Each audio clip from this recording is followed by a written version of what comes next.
بسم اللہ الرحمن الرحیم۔ اسلام آباد کی عوام کو میں مبارک دیتا ہوں۔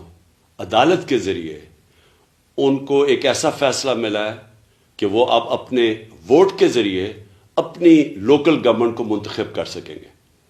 ہماری بڑی بدقسمتی ہے کہ اس ملک میں ایک کرپٹ ٹولہ مسلط ہے اور ان کے ساتھ ملا ہوا ہے الیکشن کمیشن، جو ہمیشہ ان کی سپورٹ کرتا ہے اور جمہوریت کے خلاف فیصلے دیتا ہے، اور اللہ کا شکر ہے کہ عدالتیں ہمیشہ ان کے فیصلوں کو مسترد کر دیتے ہیں۔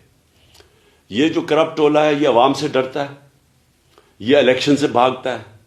ان کی صرف ایک کوشش ہے کہ اس ملک کے اوپر اپنا قبضہ کس طرح مسلط کر رکھ سکتے ہیں، ہارس ٹریڈنگ کر کے، کرپشن کے پیسے سے لوگوں کے ضمیر خرید کے، اور ان کے پاس کوئی دوسرا راستہ نہیں ہے۔